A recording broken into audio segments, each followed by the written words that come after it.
salve, galera! Professor Heitor Ferreira, do canal Pergunta pro Heitor, iniciando com vocês aqui uma transmissão sensacional, da qual a gente vai trabalhar um pouquinho sobre a pré-história, olha só, latino-americana, brasileira e regional.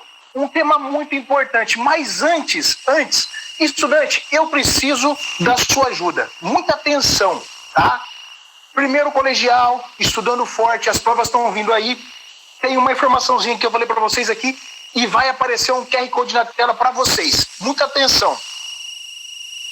Este ano, estamos com um currículo novo para o ensino fundamental, em que os professores estão com novas diretrizes para o ensino e aprendizagem dos estudos do primeiro ao nono ano. A partir de 2021, teremos um novo currículo para o ensino médio. Um currículo que faça mais sentido, que atenda às expectativas dos estudantes nessa etapa de ensino. Nele conterá uma parte flexível, onde os estudantes poderão escolher em que área do conhecimento querem se aprofundar, de acordo com o seu projeto de vida. Neste momento, esse documento está em construção e a primeira versão está com consulta pública para que todos participem desta construção em conjunto. Professores, gestores, comunidades e estudantes. É importante que você participe desse momento de construção do nosso ensino médio. Para isso, pedimos que acesse o link para participar da consulta pública que está disponível até amanhã. Nele você verá o questionário para estudantes. Queremos ouvir você para que juntos possamos construir as diretrizes para o ensino médio, atendendo às expectativas de vocês. Galera, muita atenção. Eu preciso encarecidamente que você, que está aí agora, estudante do ensino médio, dê a sua contribuição. Ouvir você, para a gente, é fundamental. Então, se você está nos acompanhando neste momento, vá lá, pega o seu celular, aponte a tela, o QR Code, faça a sua contribuição para que a nossa educação possa cada dia mais evoluir. Beleza? Agora vamos iniciar os trabalhos. Muita atenção. Tema da nossa aula. Vamos falar um pouquinho sobre a pré-história sul-americana, brasileira e regional. Estudante, muita atenção para isso aqui. Quando a gente fala em pré-história, tá? Sul-americana, brasileira, regional, alguns detalhes têm que ser bem demarcados. Por quê, professor? Muita atenção. Quando nós falamos em pré-história, primeiro ponto a ser demarcado. Por que que ela chama-se pré-história, essa nomenclatura?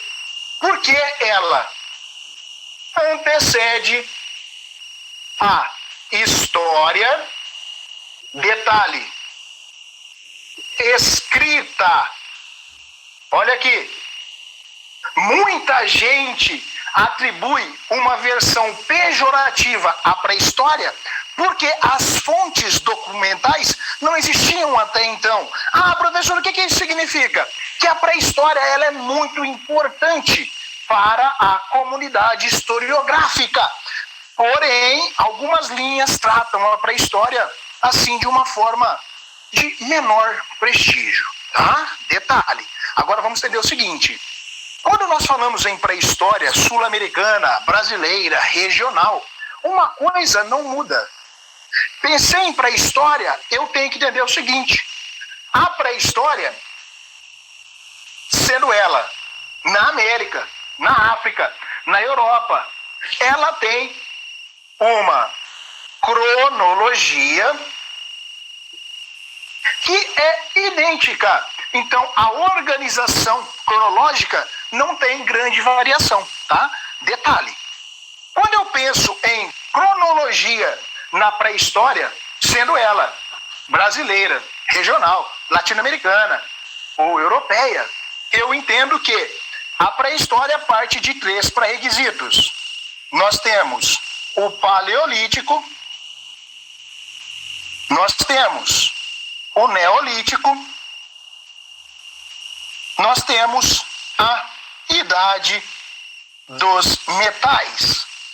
Simples, não temos aqui grandes novidades. Ah, professor, beleza, paleolítico, neolítico, idade dos metais. O que tudo isso significa? A origem, a formação da história está vinculada a este momento que nós chamamos de pré-história. Como, professor? Quando os indivíduos começam a ter a vida em coletivo, eu preciso compreender que dentro dessa pré-história eu tenho aqui uma introdução à vida em coletivo. Detalhe, a vida em coletivo que vos falo neste momento, quando nós pensamos aqui em vida em coletivo, eu preciso compreender que os agrupamentos humanos não são idênticos aos atuais, tá? Hoje nós temos agrupamentos humanos regimentados por uma constituição, esta aglomeração humana tem toda uma estruturação. Neste momento, é pela sobrevivência, pelo instinto. Tá? Caraca, professor, legal, pelo instinto? Sim. Então, o coletivismo neste momento, ele é totalmente instintivo. Ah, beleza, professor. E quais são as principais características de cada um dos períodos da pré-história? Aqui, quando nós pensamos em paleolítico, é comum aparecer o período da pedra lascada. Tá? Na pedra lascada, eu tenho o nomadismo clássico, tá? O fogo, eu começo ali o seu descobrimento, ainda é um fogo espontâneo, eu não tenho o domínio pela edificação do fogo com constância, eu vou ter esse domínio neolítico de forma efetiva. As comunidades vivem em especial no interior de cavernas, por isso nomadismo. E aí vem o detalhe, conteúdo que geralmente aparece em provas, tá? Para todos vocês que vão fazer vestibular, vão prestar o Enem esse ano, a arte rupestre. Aqui está um conteúdo extremamente recorrente em provas. Professor, mas a arte rupestre não é comum aparecer assim na história. Ela aparece na onde? Guerreiro, ela aparece no âmbito da literatura em especial. Então, a arte rupestre, aquela arte das cavernas, que nós temos ali algumas perspectivas sobre ela, se era uma retratação de um fato ocorrido ou se era uma projeção do que iria ocorrer, cai muito em provas.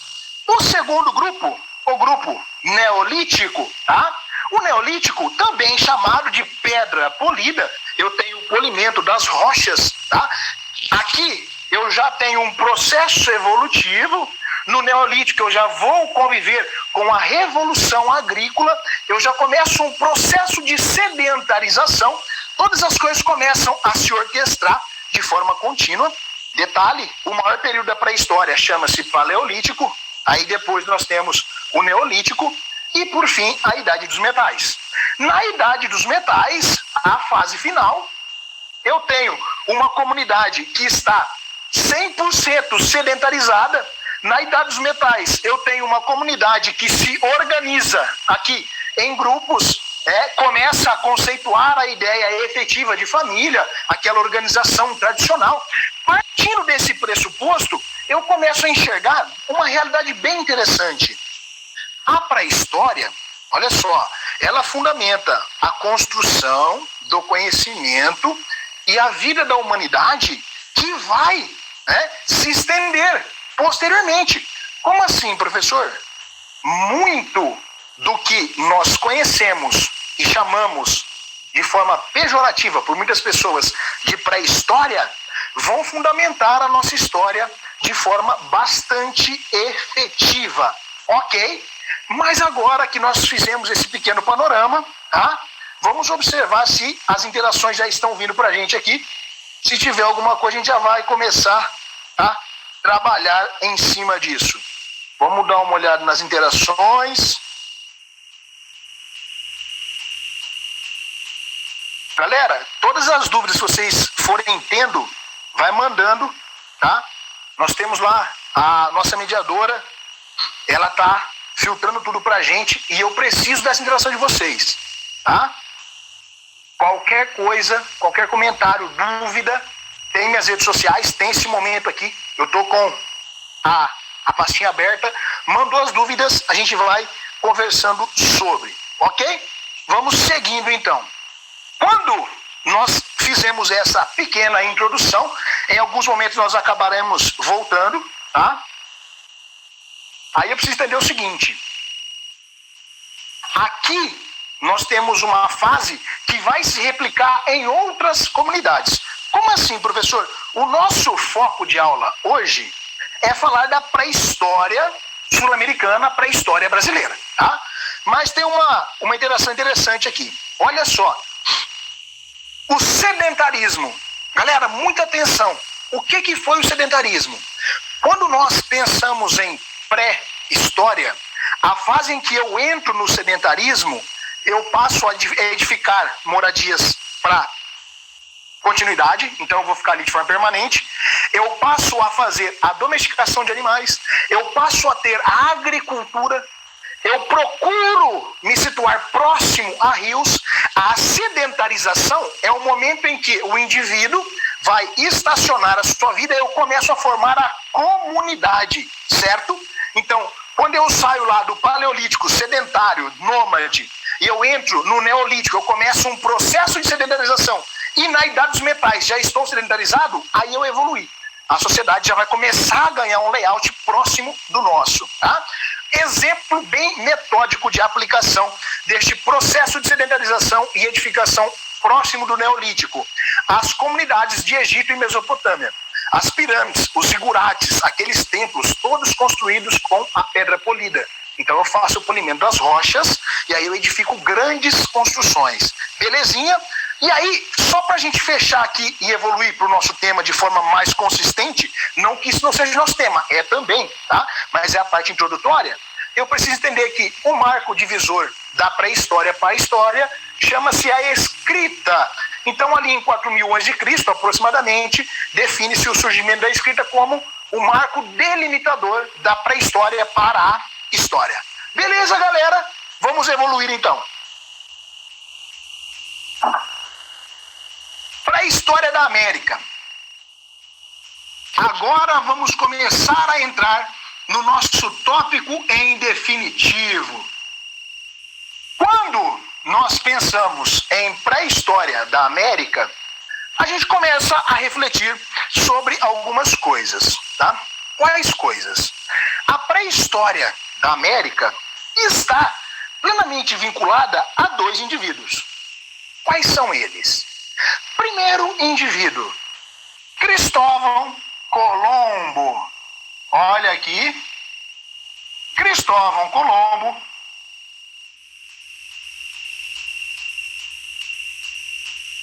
é um dos nomes mais importantes da história da América e o segundo nome de grande representatividade para a gente. Em especial, nós temos que lembrar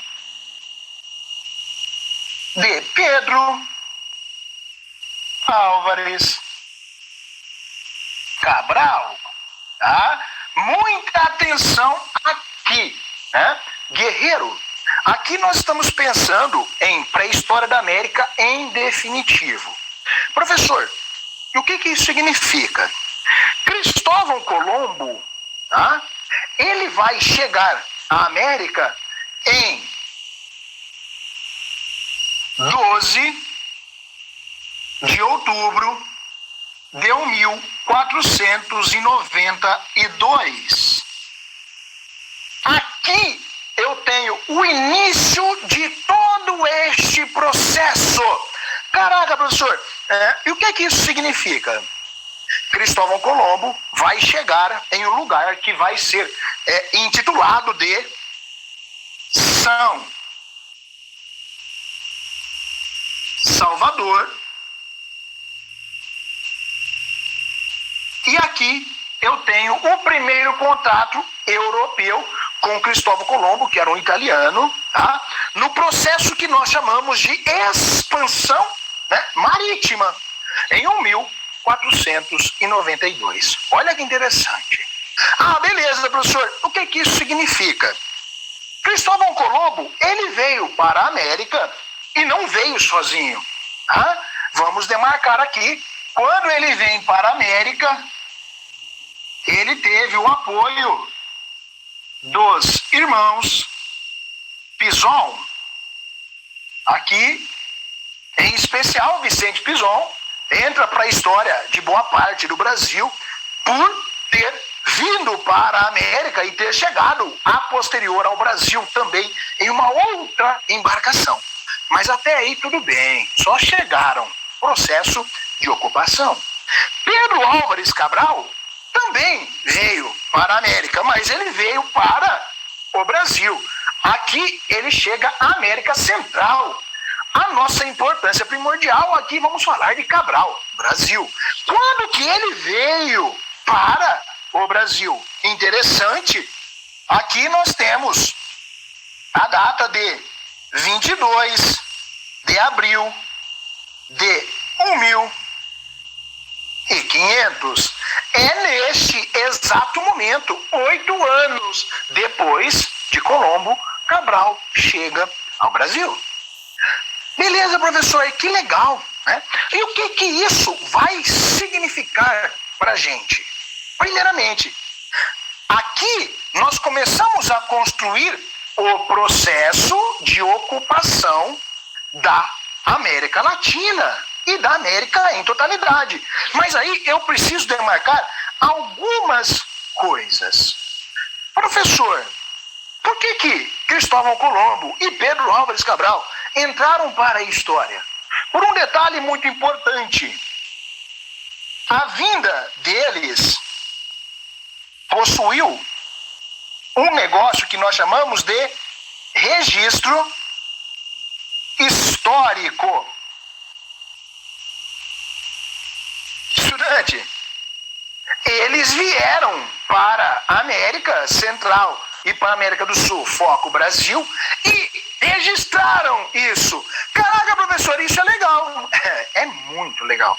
Mas eu não posso esquecer que quando eles chegaram aqui, já havia comunidades, já havia organizações, já havia pessoas envolvidas com cultura bem edificada, com estrutura. Os índios, os ameríndios estavam aqui.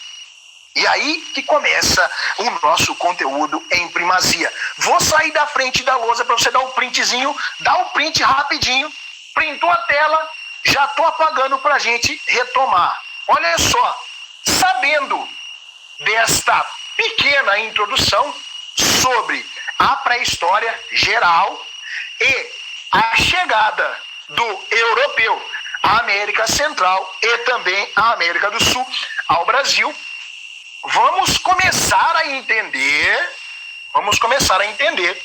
como e por que já havia organização, já havia vida, já havia grandes agrupamentos aqui na América.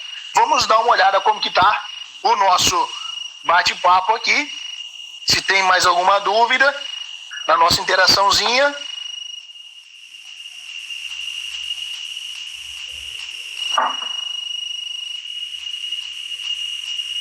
Uma pergunta, né? O aluno perguntou ali o que era o Paleolítico. Paleolítico é a primeira fase dos hominídeos que usavam a pedra lascada para construir utensílios e viver em comunidade, certo?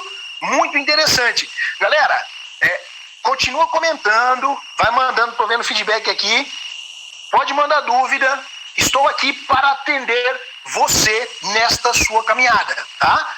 Muita atenção a este conteúdo. Por qual motivo? Eu trabalho com pré-vestibular fazem 12 anos e alguns conteúdos estão sendo retomados.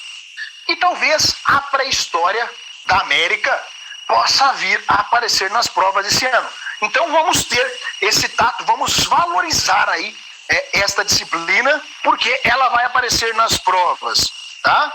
Uma outra pergunta, o que é o Neolítico? O Neolítico é a segunda fase da pré-história, onde eu começo um processo de sedentarização, tá? e eu uso a pedra polida ao invés da pedra lascada para a edificação dos utensílios, eu começo ali a caminhar para uma sociedade plenamente sedentarizada. Beleza, galera? Vamos seguir aqui. Qualquer coisinha vai mandando. A professora que está fazendo a mediação é sensacional.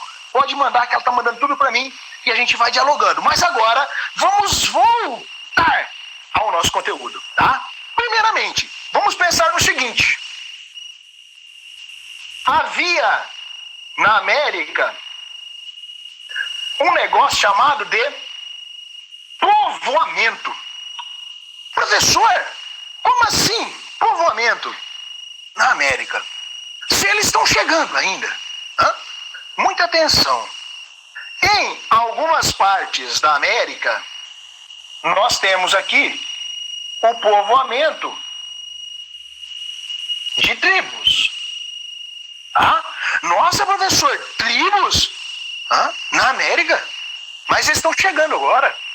Quer dizer que já havia, então, o quê? O processo de ocupação.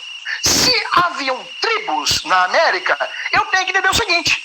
A composição de uma tribo se dá com alguns elementos. Elemento 1. Se eu tenho uma tribo, eu tenho uma organização. Olha só que interessante, professor. Tem organização na América? Tem. Se eu tenho uma tribo, eu tenho aqui, usualmente, a cultura. Detalhe, no Brasil, ainda hoje, temos muitas tribos, inclusive algumas que são nativas, que ainda não estão em contato com o homem branco, que ainda não estão compreendendo ou não entendem a Constituição Federal de 88. E estas tribos ainda usam um termo jurídico que está na Constituição, chamado de imputabilidade, tá? O índio nativo de origem, que ainda utiliza o seu tronco linguístico, que ainda vive isolado do homem branco, este índio, olha só, se cometer algum crime, algo violento contra o homem branco no seu ambiente, sabe o que acontece com ele? Nada, porque eles conhecem a lei. Olha que interessante. Estas tribos já possuíam, olha só, um negócio chamado de religião. Então já tem organização religiosa. Estas tribos, olha só, já praticavam o uso de comunidades. Estas tribos já possuíam lideranças. Olha só, estas tribos já tinham em larga escala um negócio chamado de utensílios. Professor, o que mais que as tribos tinham? Estas tribos possuíam o seu tronco linguístico. Caramba, professor, então quer dizer que as tribos que estavam na América tinham uma grande organização? Sim, uma organização linda. Estas tribos que nós estamos pontuando neste momento, eu gosto sempre de pensar que estas tribos que nós estamos pontuando neste momento, eu gosto de olhar para elas e pensar em especial nas tribos que vão formar o Brasil, tá? Caraca, professor, tem várias tribos, sim. O tronco tupi ramifica-se em várias organizações. Nós temos os sambaquis, tupiniquim, tupi-guarani, potiguar. Tem muitas tribos no Brasil. Olha que interessante. Cada tribo possui a sua organização, tá? E aí eu olho para o Brasil e eu penso em algumas coisas. Quais coisas? Quando eu olho para o Brasil, neste formato de várias tribos, eu penso, é um país que está sendo encontrado ou está sendo descoberto. Não dá mais para usar o termo descoberta, nem do Brasil nem da América. O Brasil, ele foi encontrado. Legal, professor. Se ele foi encontrado, já vai cair por terra aquela ideia de que o Brasil era um total desconhecido, ou chegamos ao Brasil por uma tempestade, ou por... Não. O Brasil, ele foi encontrado. Mas o Brasil, nós já tínhamos aqui algumas referências. Olha só.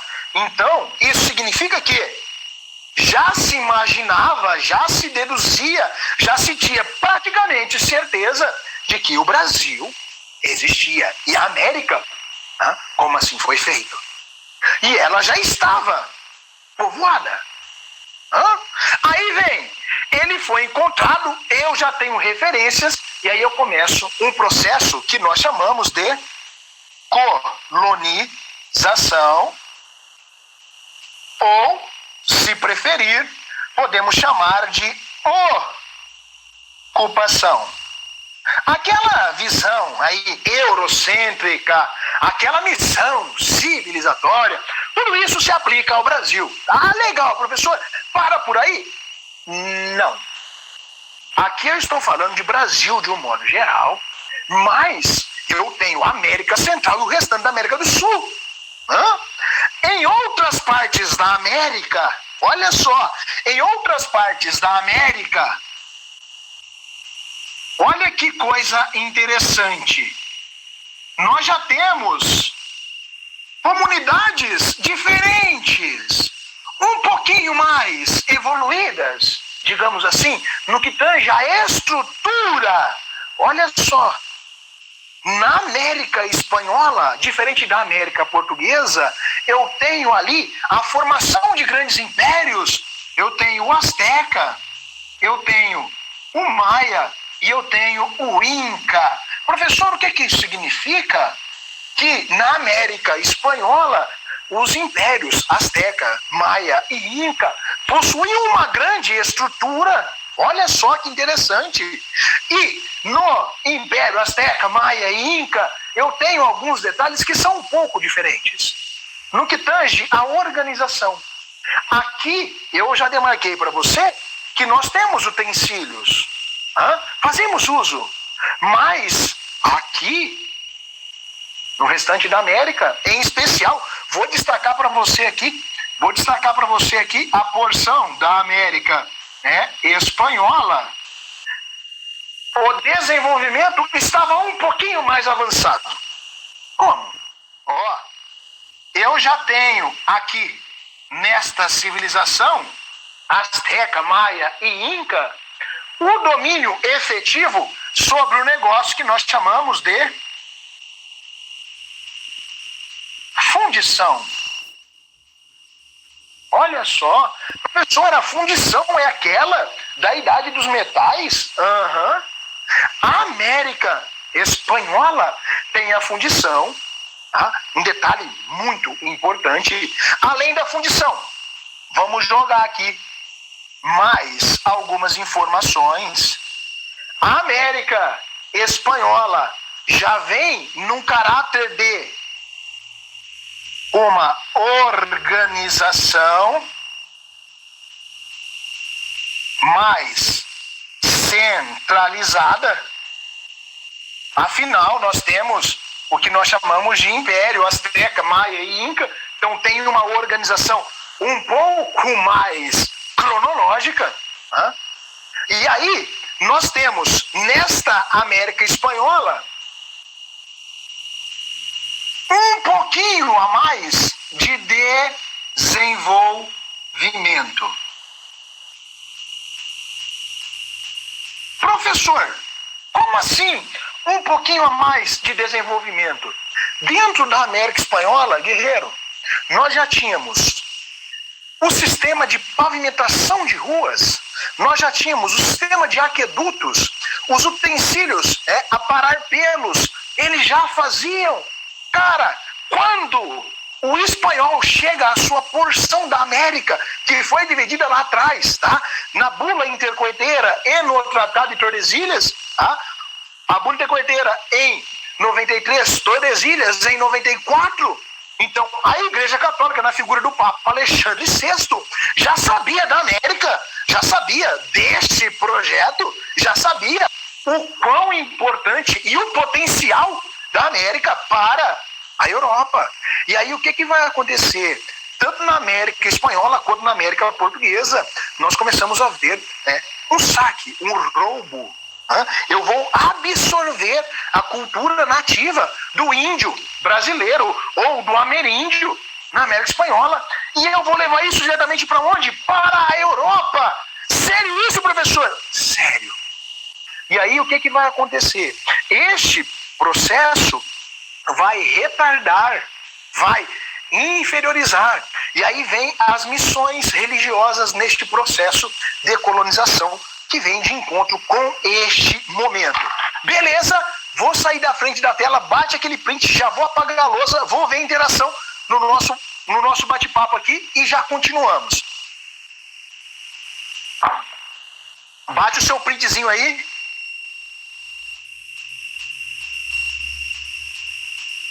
Eu já vou apagando e já estou aqui com as interações para a gente começar a falar com vocês.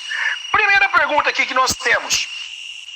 O John perguntou: atualmente podemos dizer que a América pertence aos indígenas? John, dizer isso seria algo bastante complexo, né? Eu vou te explicar o porquê. Por que dizer isso, John, seria bastante complexo? Primeiramente porque os indígenas, eles praticamente foram dizimados na América. Na América do Norte, devido à marcha para o oeste, dizimamos. Na América espanhola, tá? Nós tivemos a absorção. Por isso que você vê na Colômbia, na Bolívia, no Paraguai. Inclusive no Paraguai, existe uma influência muito grande indígena, que quando você pensa no Guarani, né, que é uma das formas de comunicação de línguas e dialetos no Paraguai, tem esse caráter indígena. E aí os índios foram absorvidos. Então, índio, originalmente falando, nós temos bastante no Brasil e a FUNAI que toma conta desse processo. Então, dizer que o Brasil pertence ao índio ou a América pertence ao índio seria interessante, seria correto, tá? Mas eu não teria condições para esse processo de ocupação, né? Aí a Bianca, o Brasil ele foi encontrado ou descoberta? Bianca, para os vestibulares, né, da região sudeste para o Enem, o Brasil foi encontrado. Geralmente até ali o 4º, 5º ano do ensino fundamental 1, as professoras trabalham o termo descoberto porque ele é bonito, ele é romântico. Mas na verdade o Brasil ele foi encontrado, tá? O Geomar perguntou: quem foi Colombo? Colombo foi um grande navegador, tá? De origem italiana, mas que vai navegar pelos mares, tá? Por vias da Espanha. Então, Cristóvão Colombo foi um grande conquistador. E aí um detalhe interessante para a gente pensar. Nós estamos no ano de 2020. Tá? O ano passado, nós completamos o quinhentenário, os primeiros 500 anos da primeira circunnavegação mundial. Então, em 1519, os europeus saíram da Europa, deram a volta ao mundo e retornaram a ela em 1522. Então, no ano de 2020, nós estamos no meio ali dos 500 anos da primeira circunnavegação mundial. Interessante. A Larissa fez uma pergunta: por que é chamado de idades dos metais? Larissa, porque eu tenho um cunho, em especial, do bronze, do cobre, e aí eu passo a edificar os utensílios com o metal.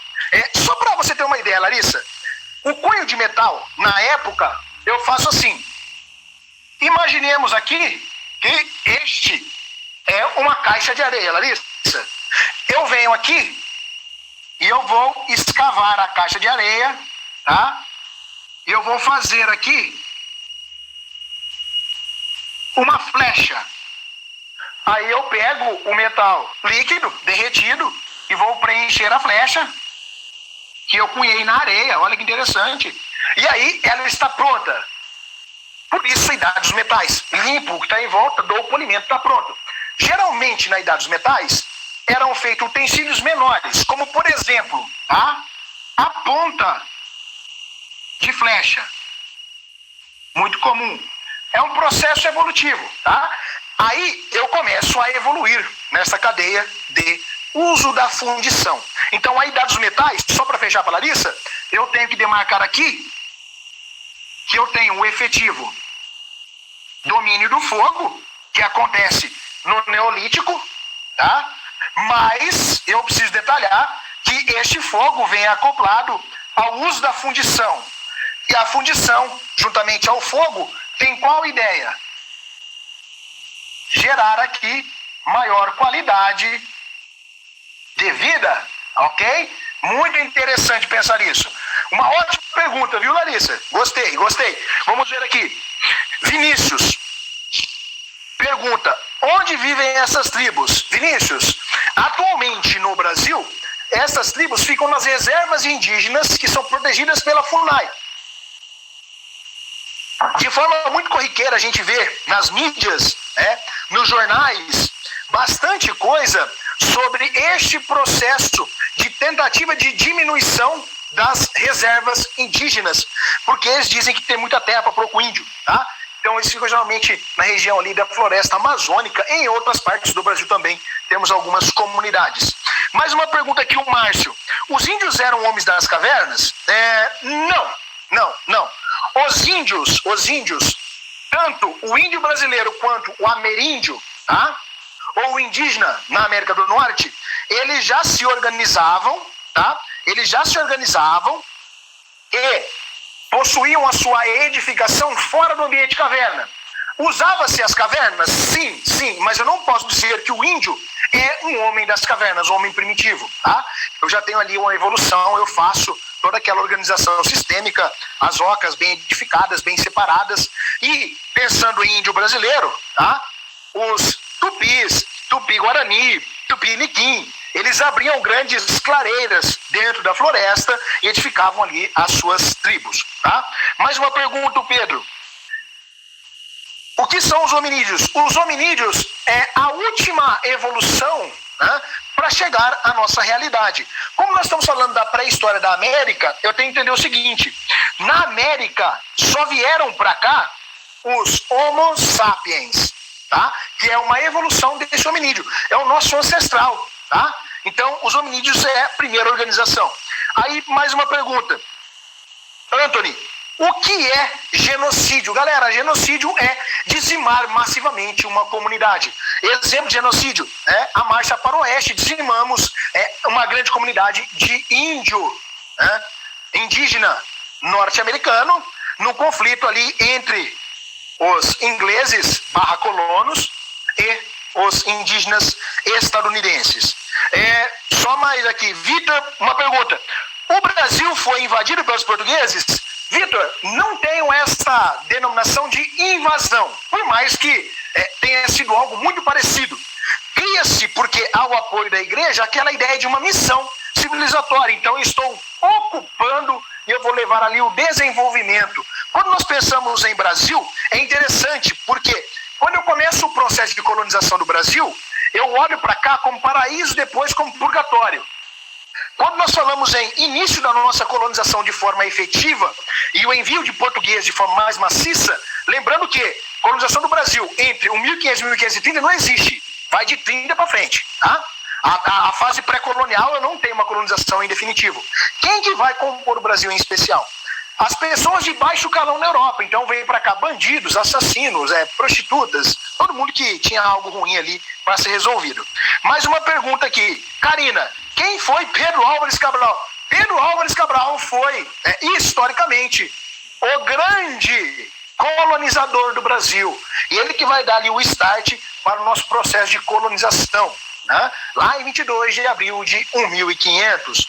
E aí, por último, aí a gente já vai partir para a nossa continuidade. Tranquilo, galera? Agora a gente vai começar a ver, olha só, a origem dos habitantes que vão compor o Brasil. Mais dúvidas vão mandando lá, que em instantes a gente volta para responder para vocês, ok? Vou apagar aqui novamente.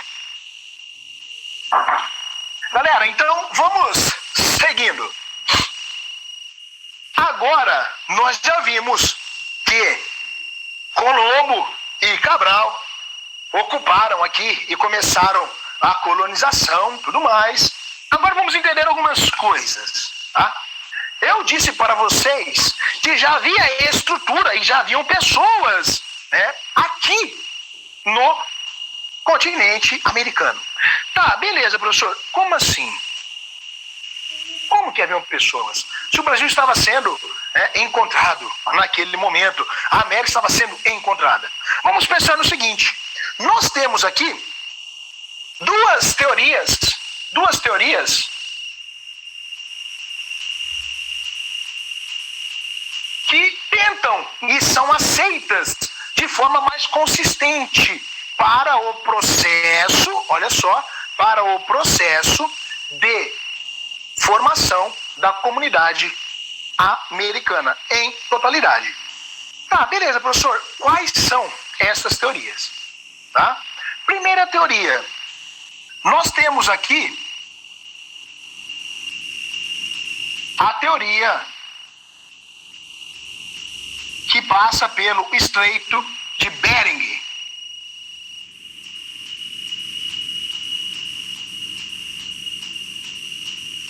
Como assim, professor? Olha que interessante. A primeira teoria de ocupação da América que nós estamos trabalhando é aquela do Estreito de Bering. Como assim, do Estreito de Bering? O que isso significa? É muito simples, guerreiro. Houve um período que nós chamamos de glaciação. A glaciação foi o momento em que ocorre o congelamento do oceano e aí é possível uma aproximação entre Ásia e América. Como assim, professor? Pela glaciação, nós teremos aqui um contato entre Ásia mais América. Professor, seria aqui a origem para a existência de pessoas na América antes da chegada de Colombo e Cabral? Exatamente. Tá, mas e como que funciona essa teoria? É muito simples. Teoria de que o povoamento ocorre pelo Estreito de Bering traz a seguinte perspectiva, tá? Qual é a perspectiva? Essa primeira teoria, obviamente, vai estar vinculado à África. Quando eu falo África, eu estou falando daquele gigantesco continente. Ah, olha que interessante. Por que você, professor, está falando da África, mas você colocou aqui Ásia mais América? A teoria de que foi pelo Estreito de Bering que as primeiras populações vieram para a América tem a seguinte perspectiva. Do continente africano, eles irão migrar para onde, jovens? Para a Ásia. Olha só, migração da África para a Ásia. E aí, da Ásia, eles irão passar para a América. Detalhe importante dessa corrente.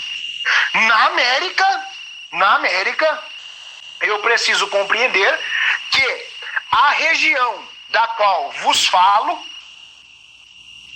é uma região bastante fria, que nós chamamos de Alasca.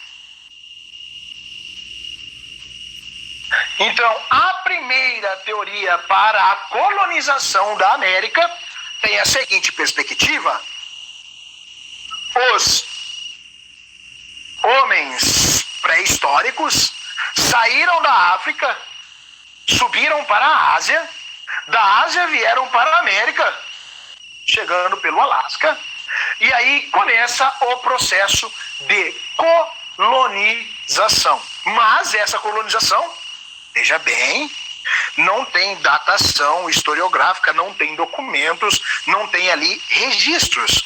Professor, mas temos provas?